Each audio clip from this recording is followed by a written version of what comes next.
Jennifer Walsh had been practicing American Sign Language since she was 12 years old, but she never imagined it would change her life during a routine job interview. Standing in the gleaming lobby of Westbrook Industries' downtown Chicago headquarters, she nervously straightened her navy blazer and checked her resume one last time. The receptionist had informed her that Mr. Westbrook would be running 15 minutes late, so Jennifer took the opportunity to compose herself, taking in the floor-to-ceiling windows that offered a stunning view of Lake Michigan. "Jennifer? I'm so sorry to keep you waiting," a warm, gentle voice called from across the lobby. Jennifer turned to see an elegant older woman with silver hair and kind eyes approaching her. She wasn't the hiring manager Jennifer had expected, but something about the woman's gait, slightly hesitant, eyes especially attentive, triggered Jennifer's instinct. The woman extended her hand, and Jennifer smiled, taking it firmly while simultaneously signing, "It's very nice to meet you," with her free hand. The change in the woman's face was instant. Her eyes widened, and a brilliant smile transformed her features. She immediately released Jennifer's hand and responded with fluid signs. "You know ASL, what a delightful surprise. I'm Margaret Westbrook." Without missing a beat, Jennifer signed back, "I'm Jennifer Walsh. I'm here for the marketing coordinator interview." Margaret's hands flew excitedly. "My son will be thrilled. Not many people in the corporate world bother to learn sign language." A deep voice interrupted their silent conversation. "Mom, I see you've met one of our candidates." Jennifer turned to find herself facing a tall man, with intense blue eyes and dark hair touched with silver at the temples. He wore an impeccably tailored charcoal suit that suggested both wealth and taste, but it was his expression that caught Jennifer's attention. A mixture of surprise and curiosity, as his gaze moved between her and his mother. "This is a first," he said, extending his hand. "I'm Jackson Westbrook." Jennifer shook his hand, acutely aware of his imposing presence. "Jennifer Walsh, it's a pleasure to meet you, Mr. Westbrook." Margaret began signing rapidly to her son, and Jennifer couldn't help but notice the slight flush that rose to Jackson's face as he watched his mother's enthusiastic gestures. "My mother says you have excellent form," Jackson translated, a hint of amusement in his voice. "She also says I should hire you immediately, regardless of your qualifications." Jennifer laughed, the tension in her shoulders easing slightly. "I'd prefer to earn the position properly, but I appreciate the vote of confidence. Where did you learn to sign so fluently?" he asked, as he guided Jennifer and his mother toward the elevator. "My best friend growing up was deaf," Jennifer explained, both speaking and signing simultaneously for Margaret's benefit. "Sophia and I met in 6th grade, and I was determined to communicate with her properly. Her family taught me." The elevator doors opened to reveal a stunning executive floor. As they walked toward Jackson's office, Jennifer noted employees' surprised expressions as she continued signing with Margaret. It was clear that few people communicated directly with the Westbrook matriarch. Once seated in Jackson's spacious office, Jennifer realized this wasn't going to be a typical interview. Margaret insisted on staying, positioning her chair beside Jennifer's instead of next to her son's desk.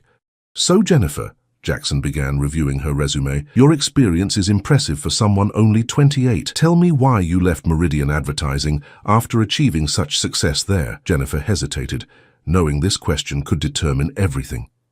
She could give the safe answer, career growth, new challenges, but something about Margaret's attentive eyes made her opt for honesty.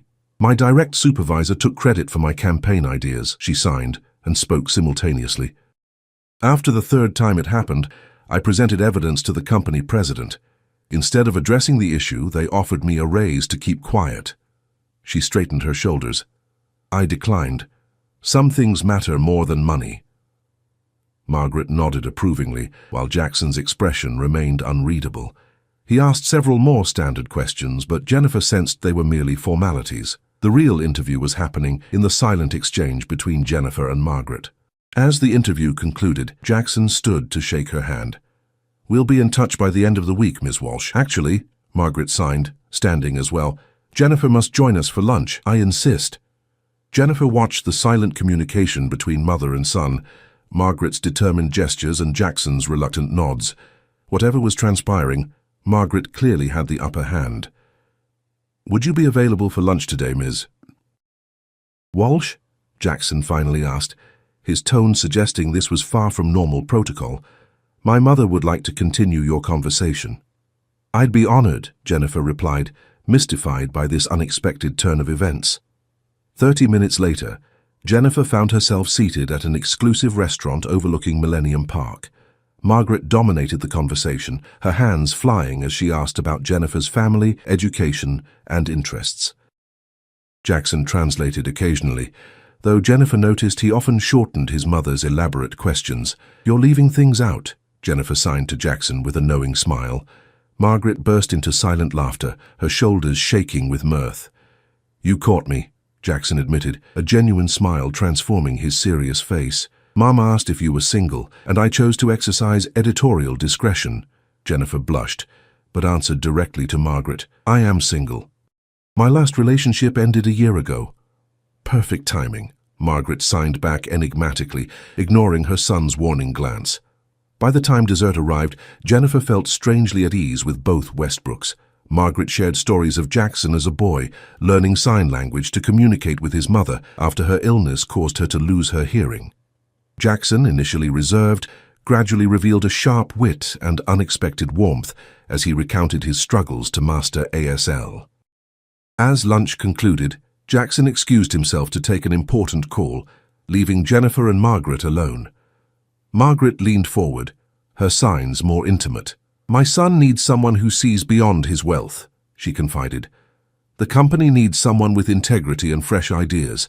Are you talking about the marketing position or something else?" Jennifer asked, uncertain of Margaret's intent. Margaret's eyes twinkled mischievously.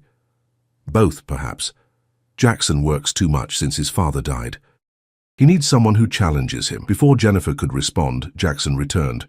"I apologize for the interruption. Shall we head back to the office?" In the elevator returning to Westbrook Industries, Jackson unexpectedly asked, "Would you be available to start Monday? The position is yours if you want it." Jennifer blinked in surprise. "That's unusually quick." "I trust my instincts," he replied, not meeting her eyes. "And my mother's." Margaret beamed beside them. "Then yes," Jennifer answered, extending her hand. "I accept." What Jennifer couldn't know as she shook Jackson Westbrook's hand was that her impulsive decision to learn sign language 15 years ago hadn't just landed her a job, it had set in motion events that would challenge everything she thought she knew about love, loyalty, and what truly matters in life. The secrets within Westbrook Industries ran deeper than its gleaming facade suggested, and Jennifer Walsh was about to discover just how central she would become to the company's future and to its enigmatic owner's closely guarded heart. Jennifer's first week at Westbrook Industries passed in a whirlwind of introductions, training sessions, and unexpected discoveries. By Friday afternoon, she had begun to understand that her role extended far beyond the job description. Jackson had assigned her to lead the rebranding campaign for their flagship product line, a responsibility typically reserved for senior executives with years of experience at the company. "You're making quite the impression," remarked Tiffany Rodriguez, the head of human resources, as they shared coffee in the break room. "Jackson never gives new hires this much responsibility." Jennifer stirred her coffee thoughtfully. "I'm grateful for the opportunity, but I can't help feeling there's more to my hiring than my marketing experience." Tiffany's expression shifted subtly. "Margaret Westbrook rarely visits the office, yet she's been here 3 times this week. Each time she stopped by your department." The observation confirmed Jennifer's suspicions. Margaret had indeed appeared at Jennifer's desk on multiple occasions, ostensibly to practice sign language, but inevitably steering the conversation toward her son. Each visit drew curious stares from Jennifer's colleagues. "Jackson lost his father 2 years ago," Tiffany continued, lowering her voice. "Since then, he's buried himself in work. Margaret worries about him." "She mentioned that during our lunch," Jennifer admitted, "but I'm not sure what that has to do with me." Tiffany raised an eyebrow. "No? A talented, beautiful woman who happens to speak his mother's language? I'd say Margaret has plans that extend beyond the company's marketing strategy." Jennifer felt heat rise to her cheeks. "That's ridiculous. Jackson barely knows me." "Perhaps," Tiffany conceded with a knowing smile. "But don't underestimate Margaret Westbrook. When she wants something, she usually gets it." The conversation left Jennifer unsettled. She had taken the position because it represented a significant career advancement, not to fulfill some matchmaking scheme orchestrated by her boss's mother. Later that afternoon, Jennifer was reviewing marketing materials when Jackson appeared at her cubicle. Unlike his usual formal attire, he wore a casual blue shirt with rolled-up sleeves, revealing strong forearms. "How's the campaign coming along?" he asked, leaning against the partition. "I've drafted 3 different approaches," Jennifer replied, handing him a folder. "Each targets a different demographic while maintaining brand consistency." Jackson reviewed her work, his expression inscrutable. After several minutes, he looked up with surprise in his eyes. "This is exceptional work, especially for someone who's only been here a week." "Thank you," Jennifer replied, trying to ignore the flutter in her stomach at his praise. "Are you free tonight?" he asked abruptly. "The Williams Foundation is hosting a charity gala, and my mother insists I bring you along. Many of our key clients will be there." Jennifer hesitated, Tiffany's warnings echoing in her mind. "Is this a business function or a social one?" "Both," Jackson admitted. "My mother will be there, and she specifically requested your presence." He ran a hand through his hair, a rare gesture of uncertainty. "I understand this is last minute and beyond your job description. Will attending affect how you evaluate my performance here?" Jennifer asked bluntly. Jackson's eyes widened. "Absolutely not. Your work stands on its own merit." Jennifer studied him for a moment before deciding. "Then I'd be happy to attend. What time should I be ready?" "I'll send a car at 7, he replied, relief evident in his voice. "Thank you, Jennifer. This means a lot to my mother." "And to you?" she asked before she could stop herself. A hint of a smile played at his lips. "I find your company unexpectedly refreshing. In my position, that's rare." The gala proved more illuminating than Jennifer anticipated. Dressed in a borrowed emerald gown from Tiffany, who had eagerly offered fashion assistance, Jennifer found herself navigating the complex social dynamics of Chicago's elite. Jackson remained close, introducing her to important clients while keeping his hand lightly against the small of her back, a gesture that felt both protective and possessive. Margaret, resplendent in a silver gown that matched her hair, beamed upon seeing Jennifer. "You look beautiful," she signed enthusiastically. "I knew that color would suit you." Jennifer looked between mother and son. "You discussed what I should wear?" Jackson had the grace to look embarrassed. "Mother suggested Tiffany might have something appropriate." "I see," Jennifer replied, suspicions deepening about how orchestrated this evening might be. As the evening progressed, Jennifer noticed a striking blonde woman watching them from across the room. The woman's gaze was calculating, her perfect smile never reaching her eyes. "Who is that?"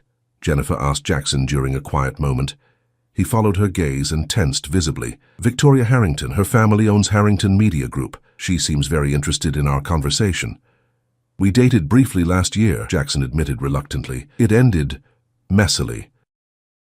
Before Jennifer could respond, Victoria glided over, her red gown clinging to her slender figure. "Jackson, darling," she purred, kissing his cheek while her eyes assessed Jennifer coolly.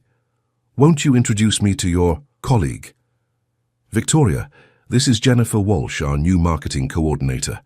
"Jennifer Victoria Harrington." Victoria extended a manicured hand. "How lovely to meet you. Tell me, how did you manage to secure an invitation to this exclusive event after only a week at Westbrook?" The implication was clear, and Jennifer felt her professional pride flare. "I'm here at Margaret Westbrook's personal request," she replied evenly. "We share a special connection." Victoria's smile faltered slightly. How charming. Jackson's mother has always been involved in his affairs. Margaret chose that moment to join them, her timing impeccable. Jennifer immediately began signing, describing Victoria's thinly veiled hostility. Margaret's eyes danced with mischief as she responded with equally pointed signs. Jackson coughed, clearly understanding every word. "Ladies, perhaps we should join the others for dinner." Victoria watched their silent exchange with growing frustration. "I wasn't aware you knew sign language, Jennifer." "There's a lot you don't know about me," Jennifer replied pleasantly, "but Margaret and I have become quite close." During dinner, Jennifer found herself seated between Jackson and a distinguished older man introduced as Walter Chamberlain, Westbrook Industries' longest-serving board member. "Margaret speaks very highly of you," Walter commented as servers delivered the main course. "She believes you're exactly what Westbrook needs right now." Jennifer dabbed her lips with her napkin. "In what capacity?" Walter's eyes twinkled. That depends on which Westbrook you ask, I imagine. The cryptic response left Jennifer pondering as Jackson engaged her in conversation about the company's history. Throughout dinner, she noticed Victoria watching them, her expression growing increasingly stormy. As the evening drew to a close, Jackson escorted Jennifer to the awaiting car. The night air was crisp, stars barely visible against Chicago's glowing skyline. "Thank you for coming tonight," Jackson said, his voice low. "You handled Victoria beautifully." Jennifer turned to face him. "I'd prefer not to be caught in the middle of your romantic complications, Jackson." "There's nothing between Victoria and me," he insisted. "She ended things when I refused to give her inside information about a potential merger. Her father's company was hoping to scoop the story. And yet she clearly believes there's unfinished business between you." Jackson stepped closer, his scent, subtle cologne mingled with something uniquely him, enveloping her. "The only unfinished business in my life involves the future of my company. My father built Westbrook Industries from nothing. When he died, he left me not just a corporation, but a legacy." The raw emotion in his voice caught Jennifer off guard. This wasn't the polished, controlled executive she'd observed all week. "You feel like you're carrying it alone," she observed softly. Something vulnerable flickered in his eyes. "Sometimes." The moment stretched between them, charged with unspoken possibility. Then Jackson stepped back, professional demeanor returning as he opened the car door for her. "The driver will take you home. I'll see you Monday." As the car pulled away, Jennifer caught a glimpse of Victoria emerging from the venue, her gaze fixed on Jackson's retreating figure. Something about the woman's expression sent a chill through Jennifer. It wasn't just jealousy, it was calculation. What Jennifer couldn't know as she headed home was that Victoria Harrington harbored secrets that could threaten everything Jackson had worked to preserve. Nor could she anticipate that by Monday morning, those secrets would begin to unravel, forcing Jennifer to decide where her loyalties truly lay, with her career, with the enigmatic man who employed her, or with the truth that could destroy them both. Monday morning arrived with an unexpected storm, both literal and figurative. Thunder rumbled over Chicago as Jennifer dashed from the subway station to Westbrook Industries' towering headquarters, rain pelting her umbrella with vicious determination. The weather seemed to mirror the chaos that greeted her inside. The lobby buzzed with unusual tension. Security guards spoke in hushed tones, and employees huddled in concerned clusters near the elevators. Jennifer spotted Tiffany waving her over urgently. "Thank goodness you're here," Tiffany whispered, pulling Jennifer aside. "Have you seen the news?" "I was underground on the subway," Jennifer replied, shaking rain from her coat. "What's happening?" Tiffany thrust her phone into Jennifer's hands. The headline from the Chicago Business Journal blazed across the screen: "Westbrook Industries accused of fraud. Sources claim CEO Jackson Westbrook falsified financial reports." Jennifer's stomach dropped. The article, written by Victoria Harrington, alleged that Westbrook had inflated company earnings for the past 2 years to maintain investor confidence after his father's death. An unnamed senior executive had provided internal documents supporting the claims. "This is absurd," Jennifer said, scrolling through the damning article. "Jackson would never—" "It gets worse," Tiffany interrupted. "The board called an emergency meeting this morning. There's talk of asking Jackson to step down until an investigation is completed." The elevator doors opened, and Jennifer's heart constricted at the sight of Jackson. His normally immaculate appearance was subtly disheveled, his tie slightly askew, dark circles shadowing his eyes. He nodded curtly to both women before disappearing into a waiting elevator. "He's been here since 5 a.m., Tiffany explained. "The PR team is going crazy trying to draft a response." She hesitated. "Jennifer Victoria Harrington was spotted leaving his office 20 minutes ago." "Victoria?" Jennifer felt a prickle of unease. What was she doing here? "No one knows, but she looked satisfied." Throughout the morning, Jennifer tried to focus on her work, but the office remained in upheaval. Around 11, she received a text from an unknown number. "Please come to my home. Need your help. Margaret Westbrook." An address in Lincoln Park followed. Jennifer hesitated only briefly before informing her department head she needed to step out for a personal emergency. 30 minutes later, she arrived at a stunning brownstone overlooking the park. Margaret opened the door immediately, her normally composed features strained with worry. She ushered Jennifer inside, her hands moving in agitated signs. "Thank you for coming," she signed. I didn't know who else to trust. The elegant home was filled with tasteful antiques and family photographs. Jennifer noticed several featuring a younger Margaret with a distinguished man who shared Jackson's strong jawline, undoubtedly his late father, Richard Westbrook. "What's happening, Margaret?" Jennifer asked, following the older woman into a sunlit sitting room. "The article, lies," Margaret signed emphatically. "All lies, but dangerous ones." She gestured for Jennifer to sit beside her on a velvet sofa. "Victoria Harrington has orchestrated this attack. Her father wants to acquire Westbrook Industries at a fraction of its value." "How do you know?" "Because she told Jackson this morning. Step down voluntarily, sell his controlling shares to Harrington Media Group, or face criminal charges and watch the company's value plummet." Jennifer gasped. "That's blackmail." Margaret nodded grimly. "Richard, my husband, once prevented Harold Harrington from acquiring a valuable media outlet. Harold never forgave him. Now with Richard gone, he sees his opportunity for revenge through his daughter. But the documents, manipulated," Margaret signed. "Our CFO believes they've been selectively edited to support the false narrative." Jennifer frowned, processing the implications. "Why am I here, Margaret? I'm just a marketing coordinator. I've barely been with the company a week." Margaret's hands stilled momentarily before she continued signing. "Because you see people clearly, Jennifer. You communicate on multiple levels. And because," she hesitated, "my son trusts you." Jennifer shook her head. "He barely knows me. He knows enough." Margaret rose, retrieving a leather-bound journal from a nearby bookshelf. Richard kept meticulous notes about company decisions, including the restructuring that Victoria's article claims was fraudulent. She pressed the journal into Jennifer's hands. "This contains the truth, but Jackson doesn't know it exists.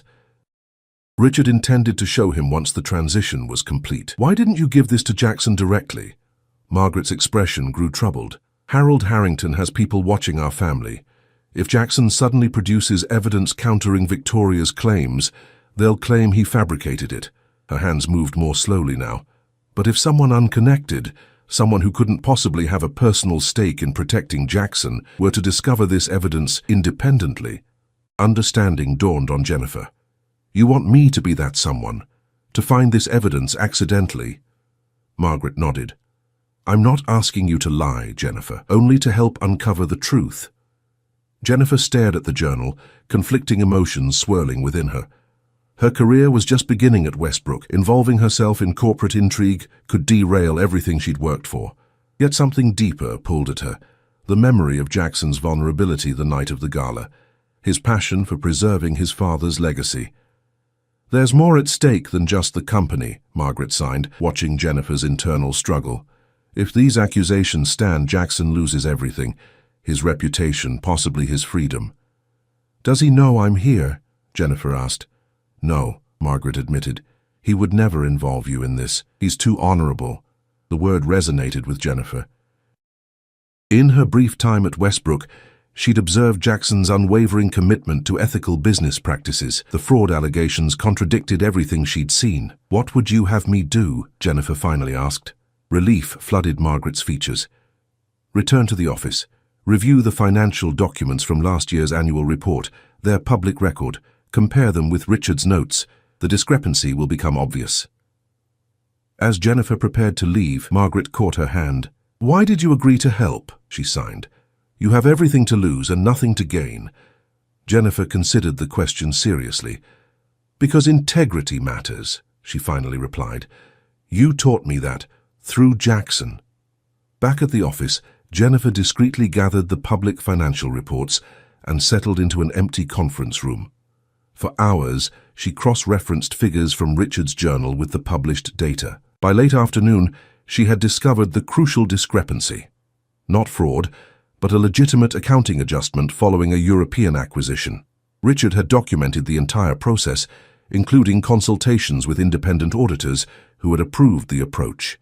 Jennifer was preparing to bring her findings to Jackson when the conference room door opened. Victoria Harrington stood in the doorway, immaculately dressed in a designer suit, her blonde hair swept into a perfect chignon. "Working late, Miss Walsh?" Victoria asked, her voice honey-sweet with underlying venom. "Such dedication from a new employee." Jennifer closed the journal casually. Just familiarizing myself with last year's marketing spend. Research for my current project. Victoria's gaze dropped to the financial reports spread across the table. Interesting research materials for a marketing coordinator. She stepped closer. You know, Jennifer, there's an opportunity here for someone smart enough to seize it. Someone with your talents. What do you mean? Victoria smiled thinly. Harrington Media Group will need marketing expertise once we acquire Westbrook Industries. A senior position could be arranged for someone who understands which side will ultimately win. The blatant attempt at recruitment stunned Jennifer. You seem very confident about the outcome. It's already decided, Victoria replied, examining her manicured nails. By this time tomorrow, Jackson Westbrook will be facing a board revolt and possible criminal charges. Her cold eyes met Jennifer's, unless, of course, he accepts our very generous offer. And if evidence emerges proving the allegations false, something dangerous flickered in Victoria's expression. There won't be any such evidence. We've been very thorough. She leaned closer. Whatever you think you've found won't matter. The narrative is already established. The public believes what we tell them to believe. As Victoria turned to leave, she paused at the door. Consider my offer, Jennifer. Loyalty to a falling empire is career suicide. You have until tomorrow morning to decide. The door closed behind her, leaving Jennifer shaken but more determined than ever. The game had changed. Victoria's visit confirmed that this was indeed a calculated attack. Now Jennifer had to decide not just whether to act, but how quickly. Outside the windows of Westbrook Tower, lightning flashed across Chicago's darkening sky. Tomorrow would bring either vindication or devastation for Jackson Westbrook. And Jennifer Walsh, the woman who had entered his life by chance just days ago, now held the key to his future in her hands. Dawn broke over Chicago with crystal clarity, the previous day's storm yielding to brilliant autumn sunshine. Jennifer hadn't gone home. After Victoria's threatening visit, she had worked through the night, compiling evidence and preparing her strategy. By 7 a.m., fueled by determination and office coffee, she was ready. The Westbrook Industries board meeting was scheduled for 9 a.m. According to Tiffany's inside information, Victoria and her father would present their takeover proposal immediately after pushing for Jackson's temporary removal. Jennifer had precisely 2 hours to prevent a corporate coup. She tried calling Jackson, but his phone went straight to voicemail. With no other options, Jennifer headed to his penthouse apartment, address courtesy of Margaret's contact information. The doorman initially refused her entry until she mentioned Margaret's name, at which point his demeanor changed completely. Ms. Westbrook called ahead, he explained, escorting her to the private elevator. Mr. Westbrook is expecting you. Jackson opened his door mid-knock, his expression shifting from wary to surprised. Jennifer, what are you doing here? He looked exhausted, his usually impeccable appearance replaced by rumpled clothes and stubble shadowing his jaw. Behind him, Jennifer glimpsed a living room covered with papers and empty coffee cups. We need to talk, she said, stepping past him into the apartment. The board meeting is in 2 hours, Jackson finished, running a hand through his disheveled hair. When I'll likely be asked to resign from my own company. Not if I can help it. Jennifer placed Richard's journal on the coffee table alongside the financial documents she'd gathered. Your mother found this.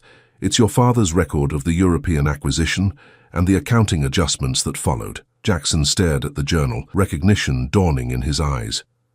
Dad's business journal. He kept one for every major transaction. He looked up sharply. How you've been working with my mother. She trusted me, Jennifer replied simply, and I trust that you're innocent of these accusations.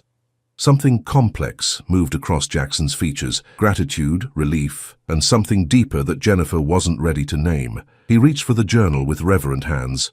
The key evidence is on pages 42 through 46, Jennifer explained as he flipped through it.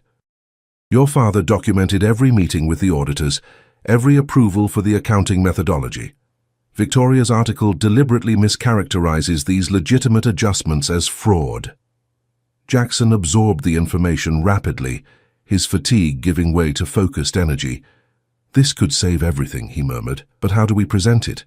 Victoria will claim it's fabricated. That's why I've already sent copies to 3 independent financial journalists, Jennifer replied with a small smile.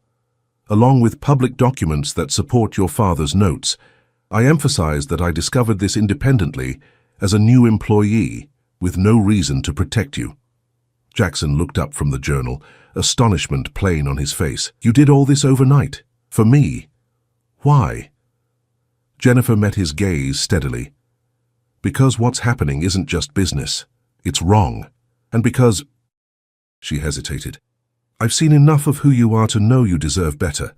The moment stretched between them, charged with unspoken possibilities. Then Jackson stood abruptly.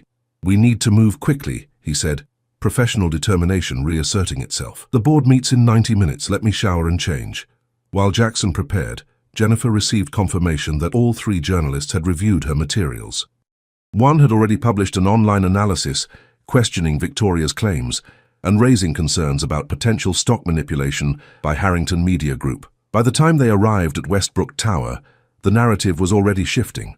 Board members huddled in small groups outside the conference room, phones in hand as they read the breaking news. Victoria stood with her father, a silver-haired man with cold eyes, both looking increasingly agitated as they checked their devices. Victoria spotted Jennifer entering alongside Jackson, her eyes narrowing dangerously. "You!" she hissed, stalking toward them. "You think this changes anything?" "It changes everything, Victoria," Jackson replied calmly. "Your father's attempted hostile takeover has failed." Harold Harrington stepped forward. "This isn't over, Westbrook. One convenient journal won't save you." "It's not just the journal," Jennifer interjected, drawing surprised looks from both Harringtons. "It's the email trail between your daughter and your company's financial analyst, discussing how to reframe Westbrook's legitimate accounting practices as fraud." Harold paled visibly. "What emails?" "The ones Victoria sent from her company account," Jennifer continued. "The account managed by Westbrook's IT department as part of your media partnership." This was a calculated bluff. Jennifer had no such emails but suspected they existed. Victoria's composure cracked. "You're lying." "You couldn't have—" "Miss Walsh doesn't lie," came Margaret's voice as she approached from behind, her interpreter signing her words. "Unlike some people." The board chair cleared his throat loudly. "I believe our meeting agenda has changed significantly. Mr. Harrington, Ms. Harrington, I think your presence is no longer required." As security escorted the Harringtons from the building, Jennifer stood to leave as well. This was a board matter now, and her role was finished. Jackson caught her arm gently. "Stay," he said simply. "Please." 3 hours later, Jennifer sat in Jackson's office as he concluded an emergency press conference. The board had unanimously reaffirmed their support, and Westbrook stock had already rebounded from the previous day's losses. Preliminary legal proceedings against Harrington Media Group for market manipulation were being prepared. "You were brilliant," Margaret signed as they watched Jackson on the television. "I knew you were the one we needed." "The one you needed for what exactly?" Jennifer asked, the question that had lingered since her hiring finally surfacing. "Margaret, did you orchestrate all of this from the beginning?" Margaret's eyes twinkled. "I arranged for you to interview when I saw your application mentioned ASL proficiency. The rest, your integrity, your courage, how you and Jackson respond to each other, that's beyond even my considerable planning abilities." Before Jennifer could respond, Jackson entered, his expression lighter than she'd seen since meeting him. The room cleared quickly, leaving them alone. "The board voted to appoint you Director of Strategic Communications," Jackson announced without preamble. "Effective immediately with a substantial salary increase." Jennifer blinked in surprise. "That's a significant promotion." "You saved the company, Jennifer. The board recognizes that." "And what do you recognize?" she asked, finding unexpected boldness. "Why did you really hire me, Jackson? Was it just because I could sign with your mother?" He moved closer, his professional mask slipping. "At first, yes. I saw how happy you made her, how easily you connected." He shook his head slightly. "But then I saw you, truly saw you, your integrity, your intelligence, the way you stand your ground." "Is that enough?" Jennifer asked softly. "For whatever this is becoming between us?" "No," he admitted, "but it's a beginning." He reached for her hand. "I'd like to find out what else we might discover about each other, away from crisis and corporate politics." "What about the company policy on workplace relationships?" A smile tugged at his lips. "I believe the CEO has some discretion in special circumstances." "And your mother's matchmaking?" Jackson laughed, the sound warm and genuine. "We'll never hear the end of it. But I think we can forgive her meddling just this once." 3 months later, Jennifer stood at the window of her new office, spacious, with a view of Lake Michigan that rivaled Jackson's. Her promotion had proven well-deserved. Under her guidance, Westbrook's rebranding campaign had exceeded all projections. Her phone chimed with a message from Jackson. "Dinner tonight? Mom insists on cooking at her place, says she has an important announcement." Jennifer smiled, suspecting what Margaret's announcement might be. Yesterday, she had caught the older woman researching vacation properties in Tuscany, specifically venues that hosted weddings. Margaret's matchmaking ambitions had clearly not diminished. What had begun with a simple job interview and an unexpected connection through sign language had transformed Jennifer's life completely. She had found not just a career but a purpose, not just a boyfriend but a partner who valued her mind as much as her heart. And in Margaret, she had found a champion, mentor, and friend who saw possibilities before they existed. As she texted her reply to Jackson, Jennifer reflected on how the smallest gestures sometimes lead to the greatest changes. Her decision to learn sign language for a childhood friend had ultimately opened doors she never imagined. To a career beyond her dreams, to a family formed by choice as much as circumstance, and to a love built on mutual respect and shared values. That evening, as she signed animated stories with Margaret while Jackson prepared drinks, Jennifer realized she had found her place, not just at Westbrook Industries, but in a family that communicated in ways far deeper than words alone. When Jackson caught her eye across the room, his smile containing promises they were only beginning to explore, Jennifer knew with absolute certainty that some connections transcend language, transforming lives in ways that leave everyone stunned by their power and permanence.